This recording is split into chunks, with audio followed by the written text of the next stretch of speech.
لله الحمد لله نحمده ونستعينه ونستغفره ونؤمن به ونتوكل عليه ونعوذ بالله من شرور انفسنا ومن سيئات اعمالنا من يهده الله فلا مضل له ومن يضلله فلا هادي له واشهد ان لا اله الا الله وحده لا شريك له واشهد ان محمدا عبده ورسوله اما بعد.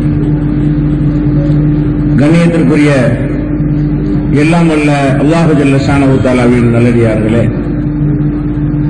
அல்லாஹுடைய பேரருளால் அவனுக்கு இணை கற்பிக்கும் மாபெரும் பாதகச் செயலாக திகழும் சூனியத்தை பற்றி சந்தேகத்திற்கு இடமில்லாத வகையில் நாம் எல்லாம் அறிந்து கொள்ள வேண்டும் என்பதற்காக இந்த நிகழ்ச்சி ஏற்பாடு செய்யப்பட்டிருக்கிறது.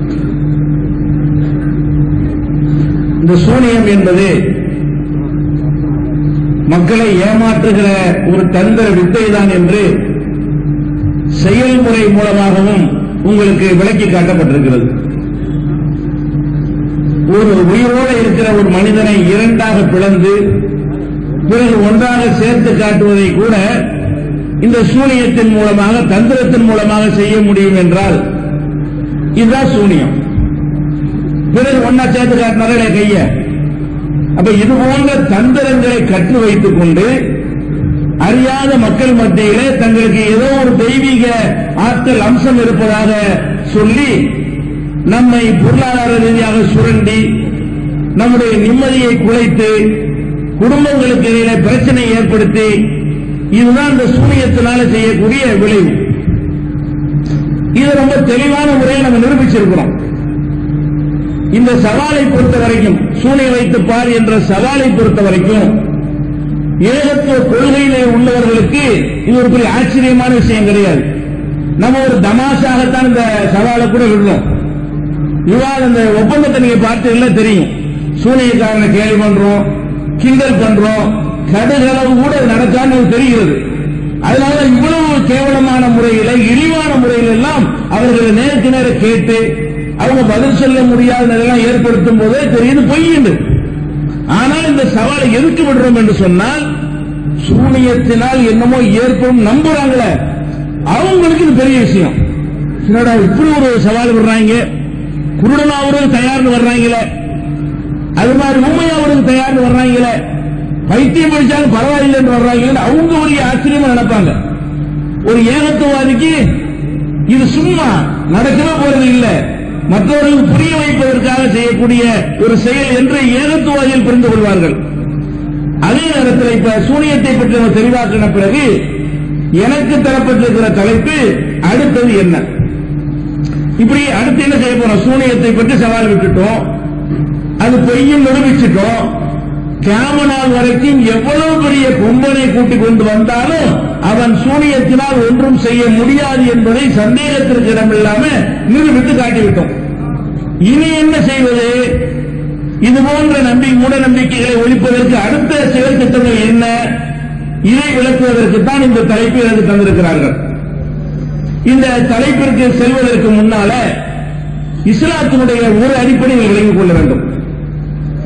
இஸ்லாம் மார்க்கம் உலகத்தில் இருக்கிற எல்லா மார்க்கங்களை எடுத்துக்கொண்டீர்களே, ஆனால் இஸ்லாம் மார்க்கம் மட்டும் மனிதனை ஏமாற்றுகிற, மனிதனுக்கு தீங்கி இழைக்கின்ற, மனிதனுக்கு மோசடி செய்கின்ற எல்லா விதமான வாசல்களையும் இறுக்கமாக அடைத்திருக்கிற மார்க்கம் இஸ்லாம். இப்ப வட்டி என்ற ஒரு பொருளாதார சுழன்று இருக்கிறது.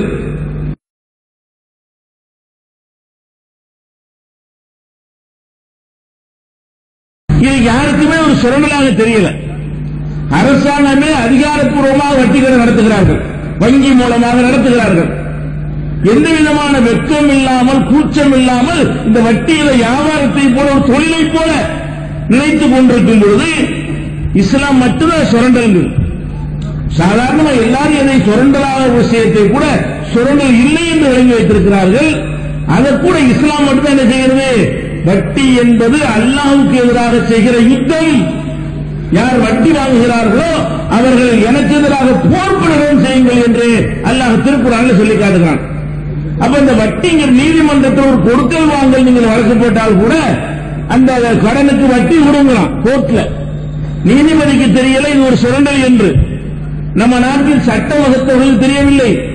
நோபல் பரிசு பெற்ற பெரிய பெரிய மேதைகளுக்கு, பொருளாதார விற்பனர்களுக்கு தெரியல வட்டிங்கிற சுரண்டல்ங்கிறது. தெரிஞ்சாலும் அதை சொல்ல அவர் தயாராக இல்லை. வட்டி கொடுத்து பல நாடுகளை உலக வங்கி சுரண்டுகிறது. ஆனால் வட்டிங்கிறது ஒரு தொழில், அது ஒரு பிசினஸ், வியாபாரம். இப்படி உலகமெல்லாம் நினைச்சுக்கிட்டு இருந்தாலும் இஸ்லாம் ஒத்துக்கிறது. வட்டி அல்லாஹ்வுக்கு எதிராக செய்கிற யுத்தம். எவ்வளவு பெரிய கடுமையான குற்றம் அது. அந்த வட்டியை தொழிலாக வைத்து ஒருவன் சாப்பிட்டால் அவனுக்கு நிரந்தர நரகம். வமனாத பவுலாய்க்கு அசாபுன்னாரி ஹும்பிஹா காலிபூன். யார் வட்டி என்பது குற்றம் என்று தெரிந்த பிறகு அதை செய்கிறானோ அவர்கள் நரகவாசிகள், அதில் நிரந்தரமாக இருப்பார்கள். இப்படி எல்லாம் சொல்லி காட்டுறான். அப்ப தீமை என்றால், சுரண்டல் என்றால், ஏழைகளை பாதிக்கும் என்றால், மக்களுக்கு கேடு விளைவிக்கும் என்றால், அதை முழு பரிமாணத்தோடு சொல்லக்கூடிய ஒரே மார்க்கம் இஸ்லாம் மட்டும்தான். அதே போல கலப்படத்தை இஸ்லாம் தடுக்கிறது, ஏமாற்றுவதை தடுக்கிறது, மோசடி செய்வதை தடுக்கிறது. அது கடுமையான ஒரு குற்றமாக ஆக்குகிறது. மறுமையிலே மோசடி செய்தவர்கள், இம்மையிலே மோசடி செய்தவர்கள் மறுமையிலே தங்களுடைய எல்லா நன்மைகளும் இழந்து விடுவார்கள் என்று அச்சுறுத்துகிறது. கடன் வாங்கி கொண்டு கொடுக்காவிட்டால் கூட நம்முடைய அமல்கள் எல்லாம் அவனுக்கு போய் சேர்ந்து விடும். நான் ஒருத்தர் கடன் வாங்கிட்டு அதை கொடுக்கவில்லை என்று சொன்னால் மறுமையில் அந்த கடனை அவன் கேட்டு அல்லாஹ்விடத்திலே முறையிடும் பொழுது நான் செய்த நல்லறங்கள் அவனுக்கு போய்விடும். இந்த மாதிரியான ஒரு குற்றம் என்றெல்லாம் இஸ்லாம் மனுஷனுக்கு மனுஷன் செய்கிற பாவத்தை, மனுஷனை மனுஷன் ஏமாற்றுவதை, மனிதனை மனிதன் சுரண்டுவதை அவ்வளவு கடுமையான விஷயமாக இஸ்லாம் பார்க்கிறது. இதெல்லாம் நம்ம தெளிவாக விளங்கி வைத்திருக்கிறோம். திருட்டுக்கு கையை வெட்ட சொல்கிறது. ஒருவன் திருடுகிறான் என்றால் நம்ம நாட்டில் 6 மாதம் சோறு போடுகிறார்கள். ஒரு வருஷம் அரசாங்க செலவுல நம்முடைய வரிப்பணத்தில் அவனுக்கு எல்லா வசதிகளும் செய்து கொடுக்கிறார்கள்.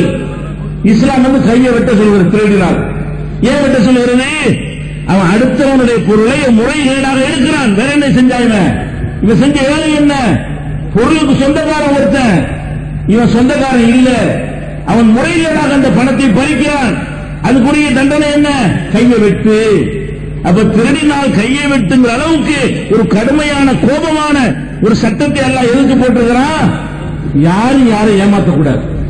ஏமாற்றுகிற வாசலுக்கு உலகம் சரியாக நடக்க வேண்டுமானால் எவனும் எவனையும் ஏமாற்றக்கூடாது. லஞ்சத்தை இஸ்லாம் எதிர்க்கிறது, வட்டி எதிர்க்கிறது, சுரண்டலை எதிர்க்கிறது, மோசடி எதிர்க்கிறது, கலப்படத்தை எதிர்க்கிறது. சின்ன சின்ன கலப்படம் இல்லாமல் ஒரு நபிகள் நாயகம் ஸல்லல்லாஹு அலைஹி வஸல்லம் காலத்தில் நடந்த ஒரு சம்பவம். வீதியிலே போய் கொண்டிருக்கிறார்கள். மதீனாவில் ஒரு வியாபாரி கோதுமையை விற்பனை செய்து கொண்டிருக்கிறார்.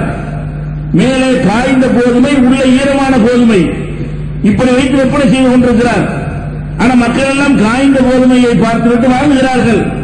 நபிகள் நாயகம் ஸல்லல்லாஹு அலைஹி வஸல்லம் அவங்க தன்னுடைய கையை உள்ள விடுறாங்க. உள்ள விட்டு ஒரு பிடி எடுத்தா ஈரமாக இருக்கிறது. ஏப்பா இப்படி செய்யற? ஏன் மேல நீ காய்ந்ததை வைத்து கீழே ஈரத்தை வைத்தா இது கலப்படமோ மோசடிலாம் கிடையாது. கொஞ்சம் எடை குறையும். அவனுக்கு ஈரமான கோதுமையை கொடுத்தால் 1 கிலோ வாங்கி சென்றானே, ஆனால் ஒரு 100 கிராம் அவனுக்கு குறையும். பெரிய விஷத்தை எதையும் கலந்து விடவில்லை, அளவுல கொஞ்சம் குறைவு செய்து விட்டான். இதற்காக வேண்டி நபிகள் நாயகம் என்ன சொன்னாங்க? மன் கஷ், அப்ப சொல்றாங்க மன் கஷனா ஃபலைஸ மின்னா. யார் நம்ம சமுதாயத்தை ஏமாத்துகிறானோ, மோசடி செய்கிறானோ, அவன் நம்மை சேர்ந்தவன் இல்லை. ஒரு முஸ்லிம் யாரை ஏமாற்ற மாட்டான். அல்லாஹ் ரப்பல் ஆலமீன் அளவு நிர்வைகள்ல மோசடி செய்வதையே ஒரு வழக்கமாக கொண்ட ஒரு சமுதாயத்தை திருத்துவதற்கு ஒரு நபியே அனுப்புறான். சுமைபு என்ற ஒரு தூதரை அனுப்பி, அந்த மக்களுடைய வேலை என்ன? மத்தெல்லாம் கரெக்டா இருக்கிறாங்க, முக்கியமான விஷயம் ஏகத்துவம் இல்ல. இரண்டாவது அவங்க செஞ்ச பெரிய விஷயம் என்னவென்று சொன்னால் அளவு நிர்வையில் மோசடி செய்வது. அதை கண்டித்து திருத்துவதற்காக வேண்டி அளவு நிர்வையில் மோசடி செய்து கண்டிப்பதற்காக ஒரு நபி அல்லாஹ் அனுப்புறான். எதுக்கு? இந்த ஏமாத்துறது மோசடி அல்லாஹ் ஒத்துக்கவே மாட்டான். இஸ்லாம் ஒத்துக்கொள்ளவே செய்யாது. நபிகள் நாயகம் ஸல்லல்லாஹு அலைஹி வஸல்லம் வழிகாட்டுதல் இங்கு இடமே இல்லை. வயலுள்ளில் முத்தஃபிஃபீன், அளவு நிர்வைகள்ல குறைவு செய்யக்கூடியவர்களுக்கு நரகம் காத்திருக்கிறது. அல்லதீன இதத்தாலு அலன்னாசி யஸ்தௌபூன், மக்களிடத்தில் அளந்து வாங்கும் பொழுது முழுசாக வாங்கிக் கொள்கிறார்கள். வைதா காலூஹும் அவ் வஸனூஹும் யுஸிரூன், இவர்கள் அளந்தோ நிறுத்தோ கொடுத்தால் அதுல குறை செய்யறான். வாங்கும்போது முழுசா வாங்கிக்கிறான், வாங்குறதுக்கு ஒரு தராசு, அந்த காலத்துல விற்கிறதுக்கு ஒரு தராசு, வாங்குறதுக்கு ஒரு படி, விற்கிறதுக்கு ஒரு படி. வாங்கும்போது ஒரு சைஸா அந்த படியை பிடிப்பான், விற்கிறதுக்கு வேற வேற மாதிரி பிடிப்பான். அளவு கூடிரும், அளவு குறைஞ்சிரும். இதுகளை எல்லாம் கண்டித்து அல்லாஹ் கேட்கிறான், அலா யظن உலாயிக அன்னஹும் மபூஸூன லியௌமின் அதீம். ஒரு மகத்தான ஒரு நாளில், நியாய தீர்ப்பு நாளில் இவர்கள் எல்லாம் நிற்க வேண்டும் என்று எண்ணி பார்க்க மாட்டார்களா? யௌம யகூமுன் நாஸு லிரப்பில் ஆலமீன். ரப்புல் ஆலமீனுக்கு முன்னால் மக்கள் எல்லாம் நிற்கக்கூடிய அந்த நாளில் என் முன்னால் வந்து நிற்க வேண்டும் என்ற அச்சம் உனக்கு வேண்டாமா? இப்படி எல்லாம் கேட்கலாம். மனுஷனை ஏமாத்துறத ஒரு வணக்க வழிபாடுகளை விட்டால் எப்படி எல்லாம் கண்டிக்கிறானோ அதை விட கடும் வார்த்தைகளை பயன்படுத்தி ஒரு மனிதன் எந்த மனிதனை ஏமாற்றக்கூடாது, மோசடி செய்யக்கூடாது, பித்தலாட்டம் செய்யக்கூடாது, இல்லாத இருக்குன்னு சொல்லக்கூடாது, ஒன்ன ரெண்டா காட்டக்கூடாது என்றெல்லாம் இந்த மார்க்கம் அணை போடுகிறது. இதையெல்லாம் எல்லா உலமாக்களும் சரியா வழங்கி வைத்திருக்கிறார்கள். மார்க்க அறிஞர்களாக இருக்கக்கூடியவர்கள் இதுகளை தெளிவா வழங்கி இருக்கிறாங்க. எந்த உலமாட்ட கேளுங்க, 72 கூட்டத்தில் உள்ள எந்த உலமாட்ட மார்க்க அறிஞர்கிட்ட கேளுங்க, வட்டி கூடுமா? கூடாது. கலப்படம் கூடுமா? அதெல்லாம் கூடாது. மோசடி பண்ணலாம்? அதெல்லாம் கூடாது. வாங்கின கடனை கொடுக்காம ஏமாற்ற அதெல்லாம் செய்யக்கூடாது. எல்லா 72 கூட்டத்து ஆட்களுக்கு விளங்குகிறது இது மனுஷனை ஏமாத்துற எதுவுமே மார்க்கத்தில் அனுமதி இல்லை. அப்ப இதுக்கு அனுமதி இல்லைன்னா மார்க்கத்தின் பேரால் ஏமாத்துற அதுக்கு இஸ்லாம் வந்து அது கவுண்டர் கொடுக்காம இருக்குமா? என்ன காசு பணத்தில் 50 ரூபாய் 100 ரூபாய் ஏமாத்துற விஷயத்தில் எப்படி பாதிக்கப்படுகிறானோ அதை விட ஒரு பயங்கரமான பாதிப்பை இந்த ஆன்மீகம் ஏற்படுத்தினால், இந்த ஆன்மீகம் என்பது அதிலிருந்து மக்களை மீட்பதற்கு தான். இருக்கா ஒரு ஆன்மீக ஒருத்தன் எங்க தேடுறான், எங்க பார்த்தாலும் மோசடி, கொலை, கொள்ள, வட்டி, வரவச்சுன்னு போய் கொண்டிருக்கும் போது இந்த மாதிரி ஒரு மார்க்கத்தில் இருந்தா நம்மளும் நல்லவனா இருக்கலாம், அவனும் நல்லவன் ஆகுவான், ஒரு நிம்மதி கிடைக்கும். அதுதானே வர்றோம். அந்த மார்க்கத்தின் பெயரால் ஒருத்தன் இன்னொருத்தனை ஏமாற்ற முடியுமா? ஏமாத்துற இஸ்லாம் அனுமதிக்குமா? இதுதான் நீங்க புரிந்து கொள்ள வேண்டும். சூனியத்தில் இப்ப ஆராய்ச்சி வேண்டியதில்லை. பொய்யும் தெரிஞ்சு வச்சா இல்லையா? சவால் விட்ட எவனும் செய்யல, யாரும் முன் வர மாட்டேங்கிறான், வந்துட்டு ஓடி போயிடுறான். இப்படித்தான் செய்யறாங்கன்னு எடுத்து காட்டியாச்சு. அவன் எதை செஞ்சாலும் அதை எப்படி செய்ய நாங்க விளக்குவோம். உங்களுக்கு முன்னாடி இந்த சூனியம் செய்யக்கூடியவன் எதையாவது செஞ்சு காட்டி தனக்கு ஏதோ பவர் இருப்பதா உங்கள்ட்ட காட்டினானே, ஆனால் அவனை பிடிச்சிட்டு வந்தீங்கன்னா அவன் என்ன செஞ்சு இப்படி காட்டினான் என்று நாங்கள் விளக்குவோம். அப்படி விளக்கக்கூடிய ஏராளமான பேர் இந்த ஜமாத்தில் இருக்கிறோம். அப்ப இவ்வளவு தெளிவாக ஏமாத்துகிறான் தெரிகிறது. இவன் ஏமாத்தினா இல்லைங்கிறான். அட வட்டி வாங்க கூட வழங்கி வச்சிருக்கிற, கலப்படம் செய்ய கூட வழங்கி வச்சிருக்கிற, சூனியம் செய்ய போறேன்னு சொல்லி என்ன செய்யறான்?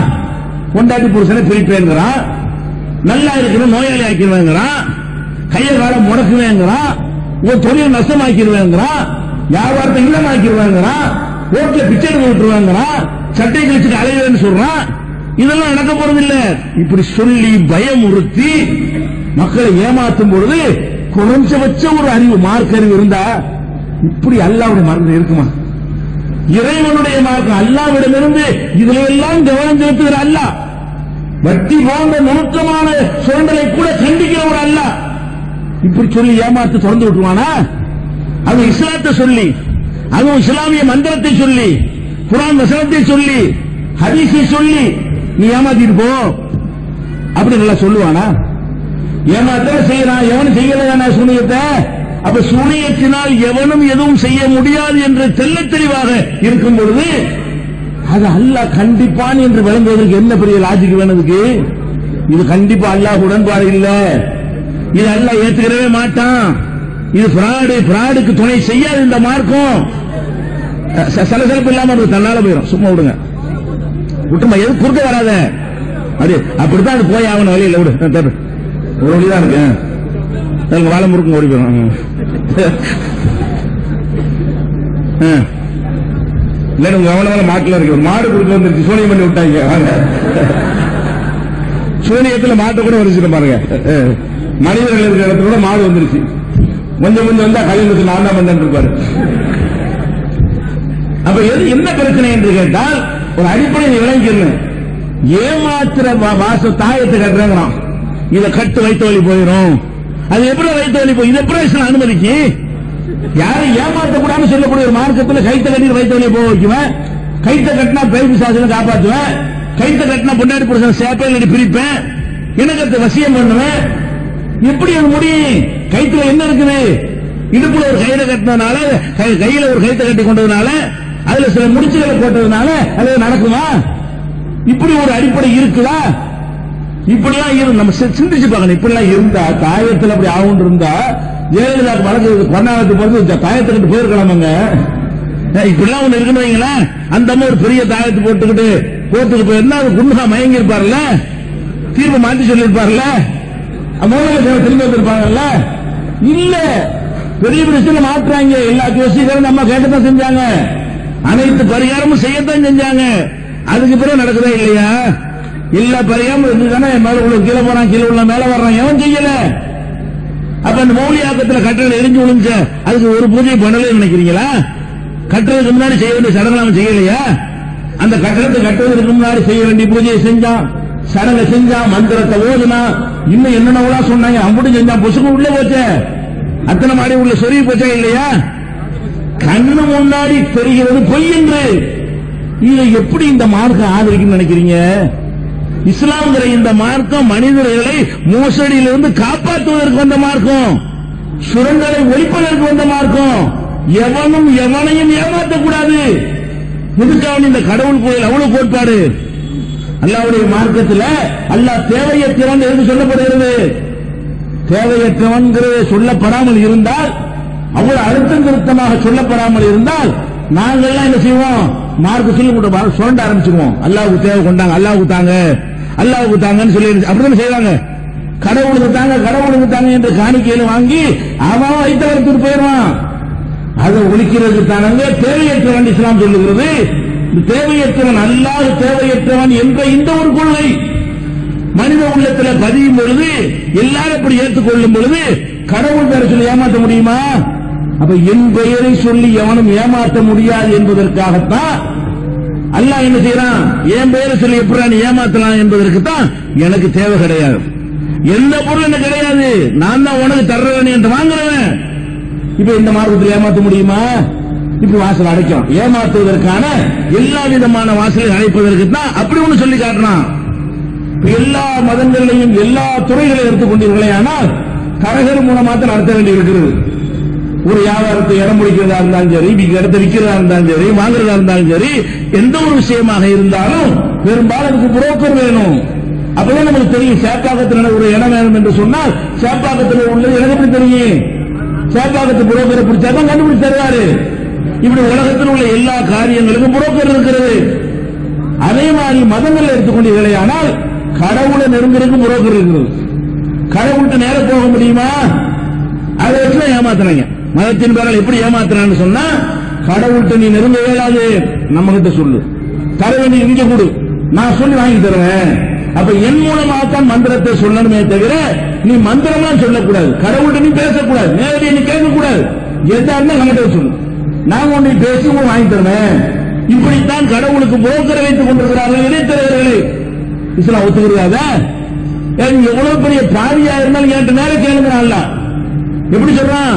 நல்லவன் தான் வரணும், சாலிகான ஆள் வரணும், இபாதத்து செய்யறவன் தான் வரணும். அப்படி சொன்னா மற்றவங்க புரோக்கர் போயிருவானா? அதுக்கு அல்லாஹ் என்ன செய்யறான்? யா இபாதி அல்லதீன அஸ்ரஃபு அலா அன்ஃபுஸிஹிம், தங்களுக்கு தாங்களே அநியாயம் செய்துவிட்ட எனது அடியார்களே, லா தக்னது மின் ரஹ்மத்தில்லாஹ், எனது அருளில் நம்பிக்கை இழந்துடாதீங்க. நீ பாவியா இருக்கலாம், எங்களுக்கு என்ன விட்டு யாரும் கேட்க போற? நீ பாவியா இருந்தா என்கிட்ட கேளு, எல்லா பாவத்தையும் மன்னிக்கிறது, மன்னிப்ப போடு, உன் கோரிக்கை வை, நேர பேசுறதா இருந்தாலும். இதா சாலக இபாதி அன்னி ஃபஇன்னி கரீப், என்னுடைய அடியார்கள் என்னை பற்றி கேட்டால் நபியே நீங்கள் சொல்லுங்கள், இன்னி கரீப், நான் ரொம்ப பக்கத்தில் இருக்கிறேன். அடியார்களுக்கு, மனிதர்களுக்கு கடவுளுக்கு தூரம் வச்சு வைங்க. அப்ப நம்ம இடையில புரோக்கர் தான் பிடிச்சாகணும். வைங்க, நேரம் போக முடியாத, புரோக்கர் வழியே தான் போக முடியும். புரோக்கர் வழியே போனா என்ன பண்ணுவான்? அவன் சம்பாதிக்க தகுந்த மாதிரி விதியை உண்டாக்குவான். எப்படி உங்களை ஏமாத்தலாம்? கோரிக்கைக்கு தகுந்தா பார்ப்பாங்க. பச உள்ளாது, இவங்கிட்ட இப்படி போடுவோம், இவன்கிட்ட எவ்வளவு நாள் வாங்கலாம், நெருக்கடியில் சிக்கி இருக்கிறான், அப்படி நம்மளுடைய பலவீனத்தை பயன்படுத்தி சுரண்டி விடக் கூடாது என்பதற்காக வேண்டி புரோக்கர் கிடையாது. நேர கிட்ட இருக்கிறேன். எந்த அளவுக்கு கிட்ட இருக்கான்? அல்லாஹ் நஹ்னு அக்ரபு இலைஹி மின் ஹப்லில் வரீத். பிடரி நரம்பு இருக்கு, பிடரி நரம்பு, நம்ம பிடரி நரம்புங்க, நம்ம பிடரி நரம்பு நம்ம கிட்ட இருக்கா இல்லையா, தூரத்துல இருக்கு. பிடரி நரம்பு எதுக்கு எல்லாம் சொல்றான்னு கேட்டா, மனிதன்கிற உண்மையில மனிதன் என்ன மூளைதான் மனுஷன், கைய மனுஷன் கையை வெட்டினா அதே மனுஷன் தான் இருப்பான், காரை வெட்டினாலும் மனுஷன் மண்டை எடுத்து இருக்க மாட்டான். அப்ப மனுஷன் என்பது எதுன்னு கேட்டா அந்த பிரெயின் தான், மூளை தான், அதெல்லாம் தேய்ச்சுகிறது. அதுக்கு ரொம்ப கிட்ட உள்ளது எது, பிடரி நரம்பு ஜங்ஷன் தான். அப்ப மூளைக்கு ரொம்ப கிட்டத்துல பிடரி நரம்பு இருக்கு, அதை விட நான் உனக்கு கிட்ட இருக்கிறேன் நல்லா சொல்றான். அதே உனக்கு எந்த அளவுக்கு நான் அருகில் இருக்கிறேன் என்றால் உன் பிடரி நரம்பு உனக்கு எவ்வளவு கிட்டத்தில் இருக்கிறதோ அதை விட நான் கிட்ட இருக்கிறேன். இருக்கு சொல்றான், புரோக்கரை தேடாது, எவனையும் கூட்டிட்டு வராது, நேருக்கு நேரவா என்கிட்ட பேசு, என்கிட்ட கேளு. நீ சத்தம் போட்டு சத்தம் எட்டாவது நினைக்கிறியா, உன் மனசுன்னு நினைச்சா எனக்கு தெரியும்டா. அல்லாஹ் என்ன சொல்றான், ஏலமு காயினத்தில் ஆயுனமா திரும்பி சுதூர், அப்படி கண்ணாடி சார காட்டுவோமே அது தெரியும்டா எனக்கு. உன் உள்ளத்துல மறைச்சு வச்சுக்கிற அது தெரியும் எனக்கு. வாயால் பேசியது மாத்திரம் இல்லாமல் மனசால் நீ நினைத்தால் எனக்கு தெரியும் என்று சொல்றான் அல்லாஹ். அல்லாஹ் கிட்ட குறுக்கிட்டு அவனை நம்ம ஏமாத்திடக் கூடாது. அதே மாதிரி அல்லாஹ் போட்ட ஒரு அணைதான் நம்மளை ஏமாற்றுவதற்கு உள்ள தடை. இது ஏமாற்ற முடியாமல் போட்ட தடை தான். என்ன தடை, என்ன போல யாரும் இல்லை. பெரிய ஆயுதம் இது. அல்லாஹ் சொல்றான்ல, என்ன போல யாரும் இல்லை அப்படின்னு அர்த்தம், என்ன மாதிரி எவன் செயல்பட்டதா சொன்னால் நம்பாது, என்னை மாதிரி எவனுக்கு செயல்பட முடியாது, நான் தான் அந்த பவர் உள்ள ஒரு ஒரே ஆள் என்று அல்லாஹ் சொல்லி, அப்ப என்னை போல் யாரும் இல்லை என்பது முக்கியமான ஒரு அளவுகளா சொல்றாங்க. சாதாரண பறக்கத்தை ஒதுக்கி போறதில்லை. குல்ஹுல்லா சூரா ஓதுனா உலமைக்குள்ள குஃபேன் அகதுண்டு, அவனுக்கு நிகரா யாரும் இல்லை. லைஸக மிஸ்லிஹி ஷைஉன், அவனை போல ஒரு பொருளும் இல்லை. இதெல்லாம் மேலோட்டமா பார்க்கிற விஷயம் கிடையாது. சிந்திச்சு பார்த்தோம் என்றால் எவ்வளவு மோசடியில் நம்மளை காப்பாற்றுகிறது. ஒரு மனிதன் மனிதனாகத்தான் செயல்பட முடியும். மனிதன் என்றால் மனிதனுக்கு செய்யற காரியம் சொல்ல இருக்கா இல்லையாங்க, அதுதான் செய்ய முடியும். ஒரு குறிப்பிட்ட தொலைவை ஓடி கடக்கிறதா இருந்தா இவ்வளவு நேரத்தில் கடக்கிற கணக்கு இருக்குல்ல, அதான். அல்ல ஓட்டப்பந்தய வீரர் பிராக்டிஸ் பண்ணி பயிற்சி எடுத்து கடப்பாரு, அதை உச்சபட்சம். அதுக்கு மேல போக முடியுமா? 1 கிலோமீட்டர் தூரத்தை ஒரு செகண்ட்ல போயிட்டானா இருக்கிறீங்களா? ஒரு செகண்ட்ல 1 கிலோமீட்டருக்கு போகக்கூடிய வகையில் மனிதன் படைக்கப்பட்டிருக்கிறானா? அவருடைய காலை எவ்வளவு வேகமாக எடுத்து வச்சாலும் 1 செகண்ட்ல 1 கிலோமீட்டர் போக முடியுமா? அப்படி போனான் என்று சொன்னால் இது மனிதனுக்கு இறைவன் கொடுக்காத ஒன்று. அவருடைய வேகம் வரையறுக்கப்பட்ட வேகம், மட்டுப்படுத்தப்பட்ட வேகம், அதுக்கு மேற்கொண்ட வேகம் இருக்கு என்று சொன்னால் நீ நம்பாது, நம்ப கூடாது. அப்படி ஏதாவது காட்டுறான்னு சொன்னா இந்த கையை வெட்டின மேட்ரு மாதிரி ஒரு செட்டிங் பண்ணி காட்டுவான். கையை வெட்டி காட்டினார்ல அந்த மாதிரி ஒரு செட்டிங் பண்ணி வேண்டாம் என்ன செய்யலாம், 1 செகண்ட்ல போற மாதிரி காட்டலாம், முடியவே முடியாது. இதே மாதிரி தான் சூனியத்தில் என்ன வருதுன்னு நீங்க பாத்தீங்கன்னா, சூனியக்காரன் ஒருத்தர் சொல்றீங்கல்ல, அவனுடைய செயல்பாடு எப்படி இருக்கிறது? மனுஷன் மாதிரி செயல்படுறாங்க, நம்புறாங்க. மனுஷன் மாதிரி செயல்படுறா என்ன? ஒரு மனிதன் இன்னொரு மனிதனுக்கு ஒரு துன்பத்தை கொடுக்க நினைக்கிறான். எப்படி கொடுப்பீங்க? நீங்க எனக்கு கொடுக்க நினைக்கிறீங்க, நான் உங்களுக்கு கொடுக்க நினைக்கிறேன். எப்படி கொடுப்போம்? கட்டி எடுத்து குத்தலாம், அறுவடை எடுத்து வெட்டலாம், உப்பு கட்டி வச்சு மண்டையை உடைக்கலாம், அது என்ன செய்யலாம். இது மாதிரியான சில காரியம், அல்ல கல்லை விட்டு எரியலாம், அல்லது வாயில விஷத்தை ஊத்தலாம், பிடிச்சி கையங்கால கட்டிப்பட்டு செய்யலாம், விஷத்தை ஊத்தி ஏதாவது செய்யலாம். இப்படிதான் நீங்க எனக்கு துன்பம் தர முடியும். நான் உங்களுக்கு இப்படித்தான் துன்பம் தர நினைத்தால், ஒரு மனிதன் இன்னொரு மனிதனுக்கு துன்பம் நினைத்தால் எப்படி செய்வான்? இந்த மாதிரி சில செயல்களை வச்சுதான் செய்ய முடியுமே தவிர, கையை கட்டிக்கிட்டு உன் காலுக்கு வழங்காது, உன் கை உனக்கு வழங்காது, உன் வாய் பேச முடியாது. இது இப்படி மனுஷனுக்கு இருக்கா? இப்படி செய்ய அல்லாஹ் செய்வான். இப்படி அல்லாஹ் நம்ம கையை முடக்க நினைச்சான்னா வந்து கையை முடுக்கிட்டு உடைப்பான். அல்ல நம்ம கையை உடைக்கணும் அல்ல நினைச்சாண்டு வைங்க, காலை முடக்குன்னு நினைச்சாண்டு வைங்க, இறங்கி காலை பிடிச்சி திருவி அப்படி அல்ல காலை முடக்குவான். அங்கிருந்து ஆகுமா? ஆயிரும். முடங்கிரும், உடஞ்சிரும், நொறுங்கிரும். அல்லாஹ் ஒருத்தன் தான் இதை அறாத செய்யணும். ஐயா குன் பயக்குன், அல்லாஹ் ஒருத்தன் மாத்திரம் தான் குன் என்று சொல்வான், ஆகிரும். ஆகு என்று ஆர்டர் பண்ணி ஆகக்கூடியது அல்லாஹ். மனிதன் செயல் மூலம் சில காரியத்தை செய்வான்.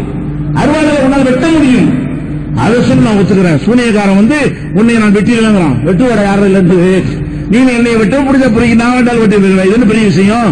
இது மனிதன் செய்யற ஒரு காரியம்.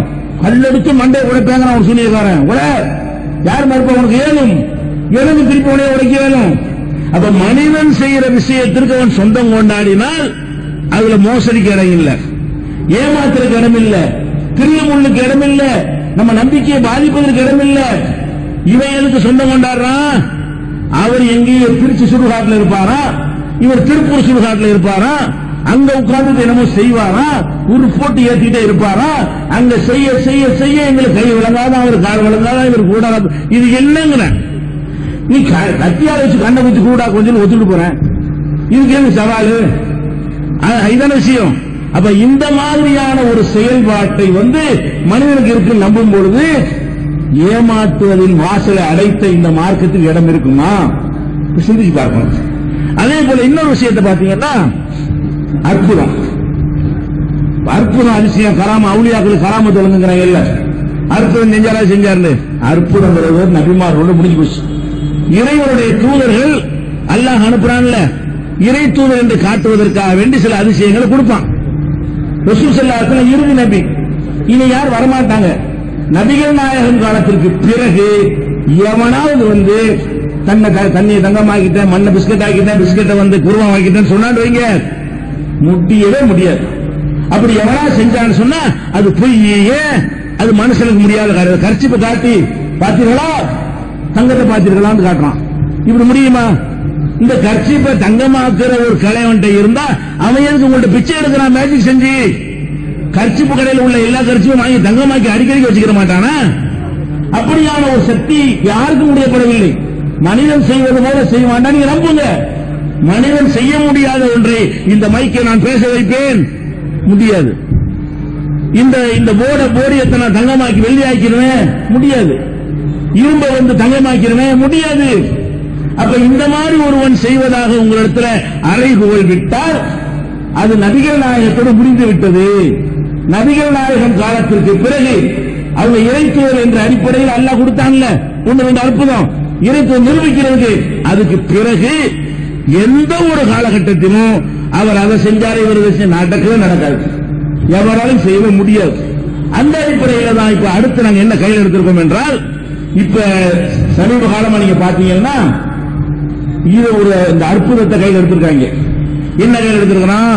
குருடர்கள் பார்க்கிறார்கள், செவிடர்கள் கேட்கிறார்கள், முடவர்கள் நடக்கிறார்கள், ஊமைகள் பேசுகிறார்கள் அப்படின்னு சொல்லி இது ஊரறிய உலகறிய இதை ஒரு புரோகிராமாக நடத்தி மக்கள் மத்தியில காட்டி, பார்த்தீர்களா குருடனாக வந்தான், கண்ணு தெரியுதா? நல்லா தெரியுது. பார்த்தீர்களா, தூக்கி கொண்டு வந்தார்கள், இறங்கி ஓடுகிறான், பார்த்தீர்களா என்றெல்லாம் இப்படியான ஒரு விஷயம் எந்த மதத்தின் பெயரால் நடந்தாலும் இதை பொய், இது முடியவே முடியாது. செத்தவனை புழக்க வைக்கிறதும் குருடனை அது இன்னும் சொல்ல போனால் இப்படி செய்யக்கூடியவர்கள் தான் அதிகமாக மருத்துவமனைகள் நடத்தி கொண்டிருக்கிறார்கள். அவர்களுக்கே உடல்நிலை சரியில்லாமல் போகும் பொழுது மருத்துவமனையில் அட்மிட் செய்யப்பட்டார்கள். யாரு? ஆயிரக்கணக்கான குருடர்களை குணமாக்கணும் என்று காட்டக்கூடியவர்கள். இதை நீங்கள் பார்த்தீர்கள் என்று சொன்னா இந்த குருடன் பார்க்கலான்னு காட்டுறாங்கல்ல, அத நுணுக்கம் எப்படின்னா, இந்த ஊர்ல குருடனா வந்தானே அவனை வேற ஊர்லயும் வருவான். சென்னையில சேப்பாக்கத்தில் குருடனா பார்வை தெரிஞ்சிருவேன், அவன் ஆளுவன். அதே மாதிரி இதே மதுரையில் நடத்துவாங்க, இவனா வர்றான் குருடனா. அப்ப இந்த குருடனா வர்றவன் செட்டிங் தான் என்பதை நம்ம வீடியோ கிளிப்பும் போட்டிருக்கோம். எந்தெந்த மாதிரிலாம் எந்த ஊர்ல செஞ்சாங்க, அவன் எப்படி இருக்கிறான், பேசிக்கொண்டு நல்லா பார்த்துக்கிட்டே இருப்பான். அவன் தான் ஏறி வருவான். முந்தைய செட்டிங் பண்ணது நாங்களே ஒரு ஆள் அனுப்பி வச்சோம்.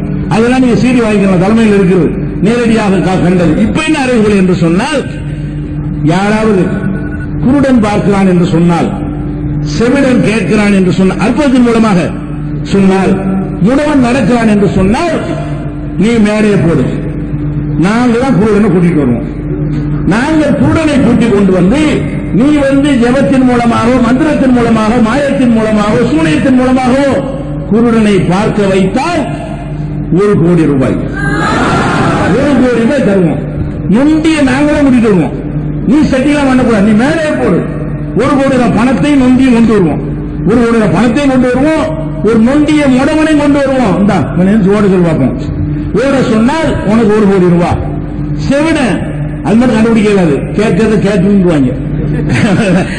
கண்ணோட தெரிஞ்சு போயிரு. இது செவிடு மட்டும் கொஞ்சம் டெஸ்ட் பண்றது கொஞ்சம் கஷ்டமா இருக்கு. ஊமை பேசுறான் போய் யாருமே தெரிஞ்சு போயிடும். அப்ப ஊமையை நீ பேச வச்சேன்னு சொன்னா ஊமையை நான் கொண்டு வர்றேன், நீ பேச வை, ஒரு ரூபாய் தர்றான். அப்ப இந்த மாதிரியான அற்புதங்கள் செய்வதாக சொல்லி யாரும் ஏமாற்றக்கூடாது. ஒரு முஸ்லிம் ஏமாற்றக்கூடாது, இந்து ஏமாற்றக்கூடாது, கிறிஸ்தவர் ஏமாற்றக்கூடாது. இது ஒரு பிராடு, இந்த மோசடிக்கு குரல் கொடுக்கணும். அடுத்தது என்ன? அடுத்தது என்ன? யார் குருடரை பார்க்க வைக்கிறாரோ, செவிடரை கேட்க வைக்கிறாரோ, ஊமையை பேச வைக்க மந்திரத்தில் எல்லாங்க. அதுக்கான அரவிந்த் ஆஸ்பத்திரியில் போய் கண்ணை பார்க்க வைக்க கூடாது. அது என்ன செய்யணும்? மந்திரத்தினால் பார்க்க வைத்தால், மந்திரத்தினால் பேச வைத்தால், மந்திரத்தால் நடக்க வைத்தால், அவர்கள் யாராக இருந்தாலும் எத்தனை பேர் இருந்தாலும் அத்தனை கோடி. புரியுமா? அடுத்தது என்ன? இந்த மாதிரி அதிசயம் அது சொல்ல. இதுக்கு மட்டும் இல்ல, மண்ணை தங்கமாக்குறா சொன்னா அதுக்கு ஒரு கோடி தான். வா, மண்ணை கொண்டு வர்றேன், மண்ணை நான் தான் கொண்டு வருவேன், அந்த மண் தங்கமாய் காட்டணும். அதே மாதிரி பூவை போட்டு லட்டாக்கிறியா, லட்டை போட்டு பூவாக்கிறியா, சீனியாக்கிறியா, எவன் செஞ்சாலும் சரி, இந்த தந்திரத்தை எல்லாம் மெய்யென்று ஏமாற்றினால், பொது மேடையில் வைத்து நாங்கள் கொண்டு வர்ற பொருளை வைத்து நீ செஞ்சு காட்டினால் எவன் செஞ்சாலும் ஒரு பொருளா தரும். எதுக்கு இதை செய்யறோம் என்று சொன்னால், உலகம் அழியும் காலம் வரை எவனாலும் செய்ய முடியாது என்பதை சந்தேகம் வரை நிரூபிப்பதற்கு தான் அந்த அறைக்குள் விடுறமே தவிர, நீங்க வேண்டால் பாருங்க, சூனியத்துக்காக 2 பேர் வந்தாங்க, இது ஒத்த வரமாட்டான். சூனியத்துக்காக 4 மண்டலம் 3 மணி வந்தாலும் இதுக்கு குரல்ல பார்க்க வைக்கிறேன் ஒருத்த வரமாட்டான். குறித்து வைத்துக் கொள்ளுங்கள். ஆனா வந்தால் கொடுக்க தயாரா, வந்து நிரூபித்து காட்டினால் கொடுக்க தயாரா இருக்கிறோம் என்று கூறி, இது அனைத்தும் இது மதத்தை அடிப்படையில் இல்ல. முஸ்லீம்ங்கிற பேர்ல எப்படி எவன் ஏமாத்தினாலும் சரி அவனுக்கும் இந்த அழைப்புகள், இந்துங்கிற பேர்ல ஏமாத்தினால் அவனுக்கு இந்த அழைப்புகள், கிறிஸ்தவங்கிற பேர்ல ஏமாத்தினாலும், வேற எந்த மதத்தின் பேர்ல ஏமாத்தினாலும் அனைவருக்கும் இந்த அழைப்புகளை விட்டு மூட நம்பிக்கையை ஒழித்து அறிவுபூர்வமான மக்களாக வாழ்வதற்கு இந்த ஜமாஅத் என்றும் பாடுபடும் என்று கூறி முடித்துக் கொள்வார். அஸ்ஸலாமு அலைக்கும். அஸ்ஸலாமு அலைக்கும். அவர்கள் துஆ ஓதுறாங்க, அப்படியே உட்காருங்க, 5 நிமிஷம் இறுதியாக சொல்லி